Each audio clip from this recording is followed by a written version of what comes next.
next one.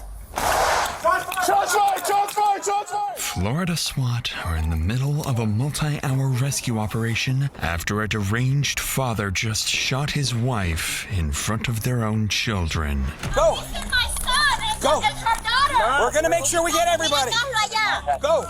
He's got a rifle, okay? He got a rifle? As far back as you can go. In the middle of this chaos, police are racing against the clock to save the wounded mother trapped inside, leaving them with no choice but to get creative, even if it means using the shooter's own children to bring the standoff to an end. He already said he's not coming out until you guys kill him. Oh yeah, he's in the hallway. He shot the drone. Hold back! Heated argument erupts between 48-year-old Jose and his wife Lizette, one that's about to completely spiral out of control.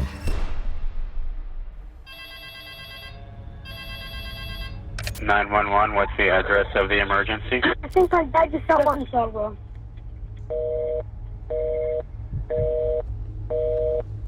My dad is upstairs with the gun. I don't know. He went back to the room. What is your mom? He just shot her. No, he shot her. He just shot her in my bathroom. How many shots were fired? After the call disconnects, the St. Cloud Police Department rushes to respond, immediately dispatching 20 patrol cars to the scene. From what officers can gather, two siblings just watched their father shoot their mother, and they could be his next victims. The first to arrive is Rookie Officer Garnesh, with only 6 months of experience, and as he steps out of his car, he's walking straight into the line of fire. Go inside. Get inside your house. It's out of the way.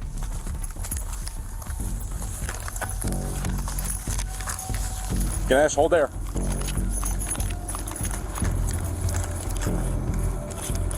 Have the 1027 and the neighbor step out and come immediately north. All the way at the corner on the left is going to be the target residence. 1027 is one house to the north. One house towards us.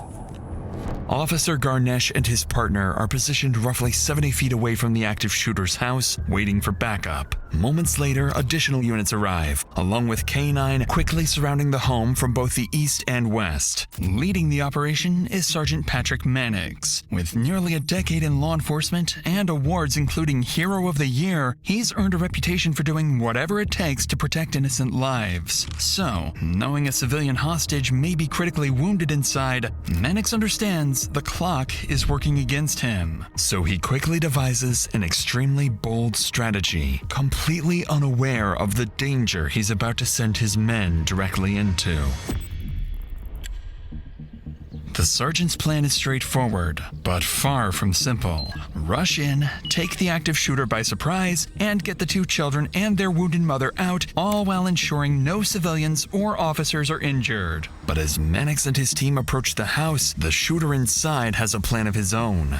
One that doesn't involve surrender, but instead drawing officers into a deadly ambush. Okay, let's move.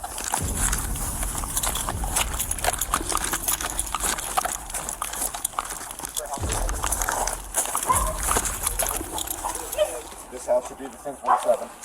The next one.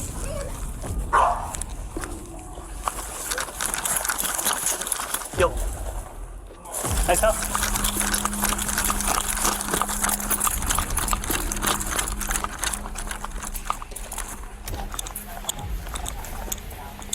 St. Cloud Police Department, make yourself known! Hold on, I think it's the next one. Shots fired! Shots fired! Shots fired! Shots fired! Pull back!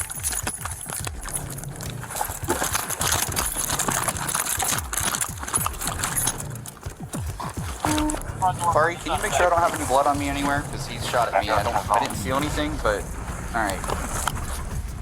The shooter fires, but the round strikes the door instead, miraculously missing Sergeant Mannix by less than an inch. But as Mannix and his men retreat to cover, a critical problem remains. Officers have yet to secure the south side of the property, which leads directly into a nearby park. However, rushing over there now would expose them to gunfire from the numerous windows surrounding the home. So, faced with this reality check, Mannix is forced to rethink the strategy from the ground up.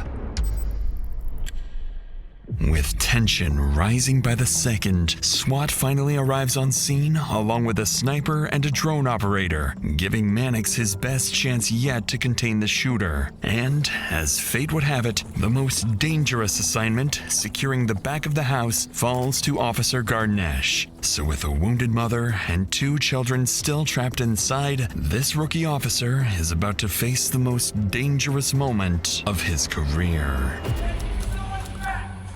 Somebody go to the back. Go to the back. Take 2. Come on, roll. Come on. Go with him, hold on.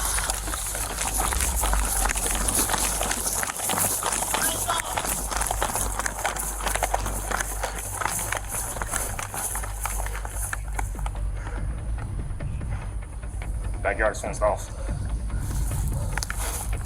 There's a fence back here. Just making sure they got him up there. It's fenced off back here. Who's gonna do 6 something? Is that you? That's me. 51.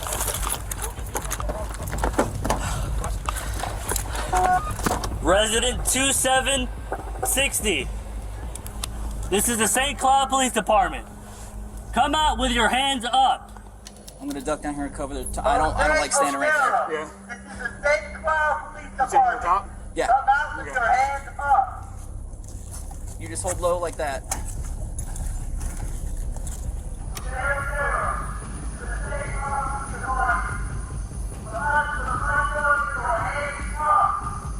As Officer Garnesh continues issuing commands, SWAT has now surrounded the house from all directions, while a sniper maintains visual on the front entrance. And for the first time since the standoff began, police finally have gained the upper hand. With the standoff closing in on the 1-hour mark, one officer decides it's time to deploy a drone, hoping to locate both the shooter and the wounded victim inside. But what seems like a smart tactical move is about to escalate the standoff even further.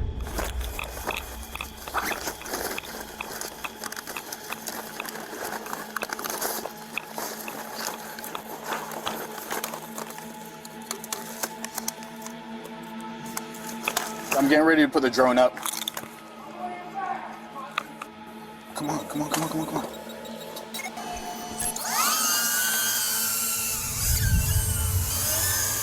You see him? Oh yeah, he's in the hallway. He shot the drone. He's all the way down the hallway with a light going on a rifle. It looks like a rifle. Hey, don't worry about it. Please.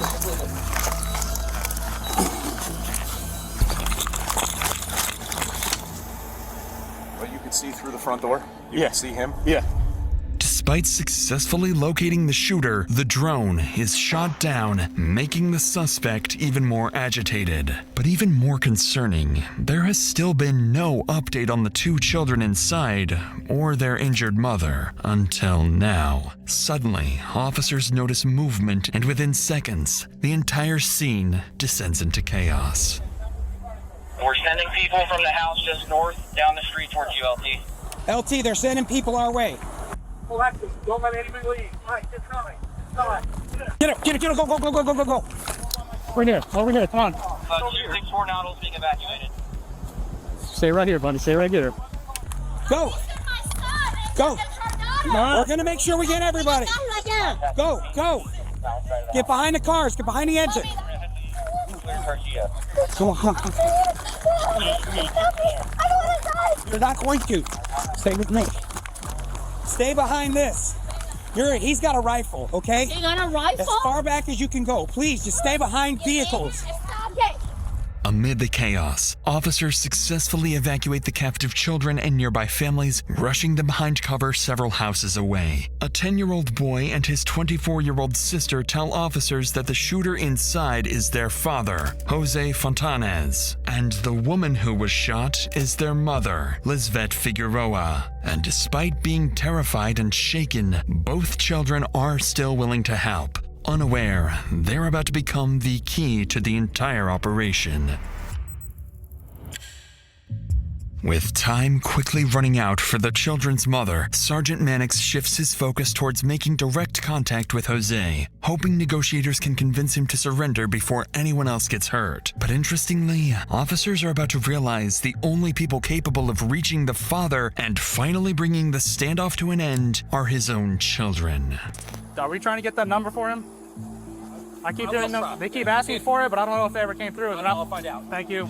LT, do you want to put a page out to patrol and then have everybody? The officer was telling me, the one that is outside my house, I'm the next door neighbor. He was telling me that if we got his phone number. So who knows Jose Ortega? They are his kids. Okay, does anyone have a number for Jose? Yes. Okay, can I get the number? With the t-shirt, you should have it. What does your dad do? What is his job? He builds like boats. Okay, how many guns does he have? They have one that said they had a license for. Is it a pistol, a rifle? I'm not sure. It's a Handgun, bigger gun? Yeah. Handgun? Okay. Yeah, Harrison, right? Does he have any military experience? no. Thank you. Hey, where are you at? All right, thank you. Give me 1 sec. Stay right here, okay?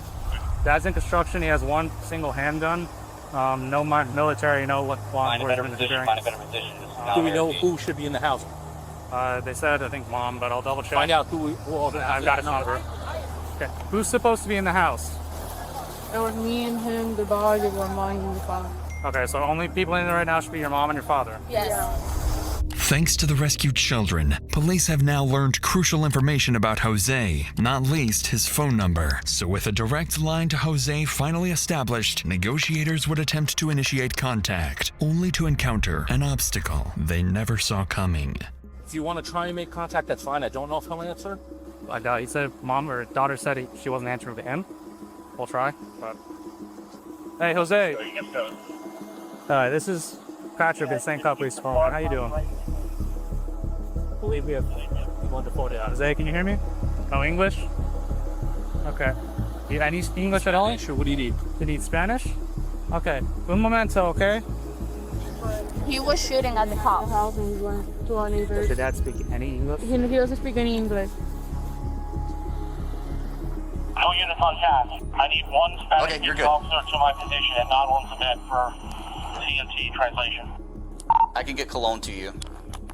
I'll send him now. When we get the next one, let's have them come up and fill here. I'll cover for now. All right. Just as officers believe they're finally making progress, they discover their suspect doesn't speak any English. It was already a stroke of luck that Jose answered the officer's call in the first place. But now, they're forced to wait even longer for Officer Colon, a Spanish-speaking officer, to arrive on scene. While they wait, investigators can't afford to sit still, so they turn back to the children for answers. Because if they can uncover Jose's motive behind all of this, they may be finally able to understand how exactly to stop him. But before we get to that will finally shed some light on Jose's motives. So you two were the only ones in the actual house at the time? Yes. Okay, who called 911 originally? And then I was like. So originally, who was the first person to call though? I really don't know. I just heard. Call kept failing, so I kept having to call. I Okay, heard. so you two were in the house with mom and dad originally. You guys heard shots and then you guys left, or I ran upstairs. He was screaming for my name. He shot him in front of me. what did you see exactly? I saw my mom running, telling him to stop. Him behind her. I don't understand what's going on. I thought it was a fake gun that he was shooting her with. Until I saw her in the blood. She had a trip tomorrow to go to California for work. So I had to do her nails. We were talking, and she was telling me about fighting, and while he was fighting, that he was accusing her of cheating, like always. According to Jose's daughter, the attack on their mother was the result of weeks of paranoia over Lizvette's alleged affair with her boss. Paranoia that became so intense, Jose had begun stalking Lizvette and even secretly placing recording devices in the home. And with that, detectives realized that if Jose is capable of snapping and shooting someone over unconfirmed accusations of cheating, reasoning with him will be incredibly difficult, even with a Spanish translator present. Nevertheless, they have to try. Approximately 1 hour and 15 minutes into the standoff, Officer Colin finally arrives on scene. But as he prepares to make contact with Jose, he has no idea the shooter is about to make officers question everything they think they know about the situation and who they're truly up against. Jose, can you hear me? Jose? José, ¿nos oye? José, soy oficial Colón con el Departamento de Policía de San Clau. ¿Tú estás bien? ¿Tú estás bien? Yo estoy bien, sí, ¿qué pasó? Ok, pues, ¿qué es lo que está pasando adentro? Take some deep breaths. Not some stress. Okay? Yeah, I just really take a breath. ¿Quién más está dentro de la casa contigo? Un nene pequeño aquí. ¿Un nene pequeño? Saying he has a child with him inside. Okay, how old is the ¿Y child? cuántos años tiene el nene? 10. ¿Y cómo se llama el niño de 10 años? Ok. Ok, José, ¿tú puedes caminar hacia afuera de la casa, donde nosotros? ¿Para qué? ¿Para que me cojan? No es para que te cojamos, es para hablar contigo sobre lo que está pasando porque no sabemos. José, escuchamos algunos disparos. Lo que queremos saber es que esté todo el mundo bien y para cerciorarnos de eso queremos ver a todo el mundo, ¿entiendes? Esta es la televisión que está prendida. Esa es la televisión que está prendida. ¿Qué es lo que tú quieres ahora mismo? No sé, en verdad, entonces que tengo la mente ida. Sal para afuera para nosotros poder ayudarte, José. ¿Me escuchaste, José? Sí, lo escuché. ¿Vas a salir para afuera? No sé, dame un break a ver.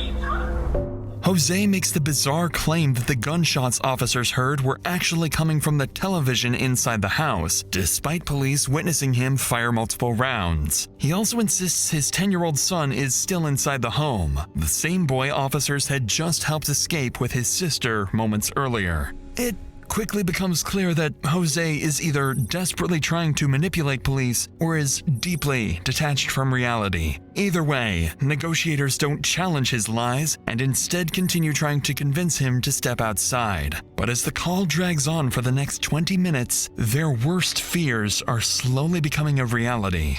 Jose has no intention of surrendering. By now, the standoff has begun taking a visible toll, not only on the officers, but also on Lisvette's children and friends who anxiously wait on the street, knowing that every wasted minute could cost the innocent mother her chance at survival. And unsurprisingly, tensions are about to boil over as one of Lisvette's close friends begins confronting officers over their strategy. I'm not telling you how to do your job, but can y'all go in? So there's a whole set of situations we have to follow, okay? But the longer it takes, the longer it's just gonna bleed. I hear you. We have to be careful. Because then if we start having this He already said he's not coming out until you guys kill him. Okay. Okay, can we get an ambulance now? Yeah, we're gonna have to start rolling up. Yes. I understand. Please. So, mira, escúchame. So, tenemos que cerciorarnos que There's podamos. nobody else in there, I promise you. I just need somebody to listen, get there. I She's understand. bleeding. But take a breather. Just take a breather, okay? She's bleeding on the upstairs. And the longer it takes it, the less the chance she has. However, think of it like this, right? Let's say he brought one of his buddies and had him away in there, and if we, but if he did, right? We don't know that for sure. If he could have, and if say He came did, along. though, He was coming in. I understand got that, but you. we don't have know to that. make those We things sort of- everything we base because we off start of sending facts. officers to Saber, now they die. It's gonna be a whole other battle just to get around now. As officers desperately try to calm the furious crowd, negotiations with Jose appear to be going nowhere, so Mannix begins coordinating tactical preparations for the worst-case scenario. Believing Jose is becoming increasingly restless inside the house, and with no update on Lisvette's condition, a dangerous confrontation may soon become unavoidable. Their next moves must ensure the victim is saved, no officer is injured, and ideally that the suspect is taken into custody alive. Hey, with the three of us here, let's go over assignments in case he does come out. Okay. Because we are contact here. Yep. All right. I need I'll one. drop and go hands. I need one lethal. I need one hands and one verbal. I'll do verbal. Waiter's got verbals. I'll You take. got lethal. I'll I'll hold go lethal. hands. So here's how this is going to work. If he does come out and he does start walking this way, Porterfield, you're going to stay deadly. Cologne, you're going to switch to less lethal. Jess, you're gonna go hands with him. Got it? Yes, yes. And you're gonna go voice.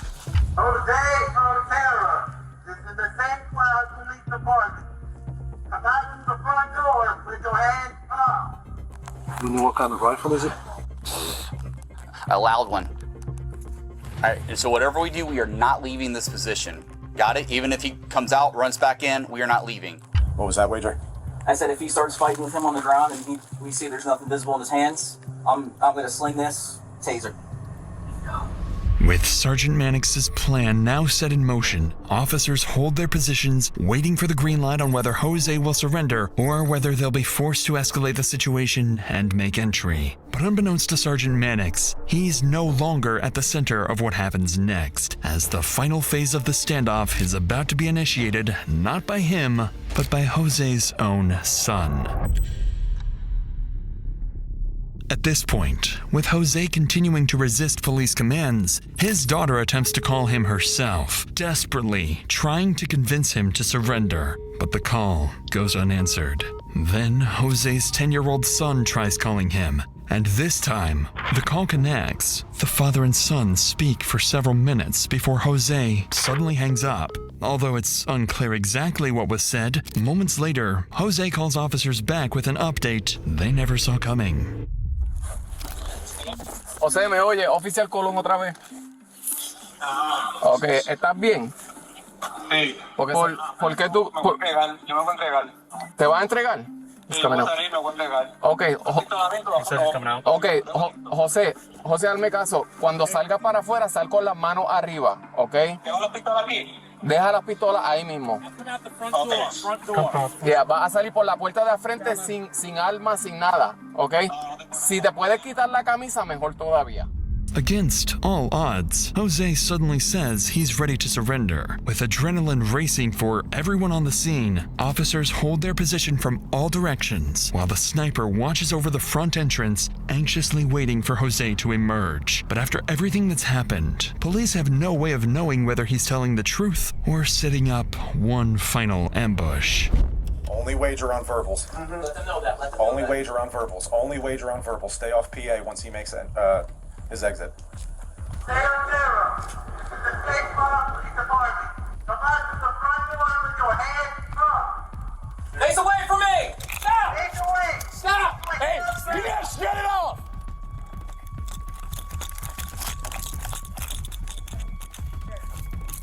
Do not move. Do not move. Put your hands out! Put your hands out! Don't move! You want to stop!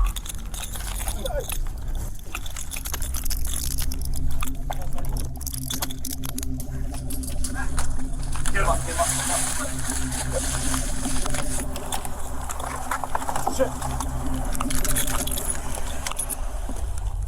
After nearly 2 hours of gunfire, failed negotiations, and uncertainty, Jose finally surrenders and is placed in the back of Officer Garnesh's patrol car to be transported to the St. Cloud Police Department. But even with the shooter out of the picture, the scene is far from over. With the children's mother still somewhere inside the house, officers finally prepare to make entry, only to realize they're too late. As officers move through the home, up the stairs, and into the bathroom, they make a devastating discovery. The children's mother, Lizvette, lies deceased beside 5 spent 9mm casings in a pool of her own blood. Standing beside her body, officers are left wondering whether they could have done things differently, and whether entering sooner might have ultimately changed the outcome. As the scene is being secured, Jose has already arrived back at the station and is placed inside an interrogation room. Interestingly, as he waits for a Spanish translator to arrive, he lies across the table as though he is the victim, the one who has been wronged. When the translator finally arrives, Jose largely confirms the story detectives had already heard from his daughter. According to Jose, 2 weeks earlier, he placed a recording device after becoming convinced Lizvette was cheating with her boss. Jose claims he heard another man's voice on the recording, fueling his paranoia and rage up until the day of the shooting. The same day Lizvette was preparing to leave for a work trip. And though Jose admits to shooting his wife, perhaps most revealing of all, he tells detectives he never retrieved the weapon from the bathroom because he didn't want to look at her.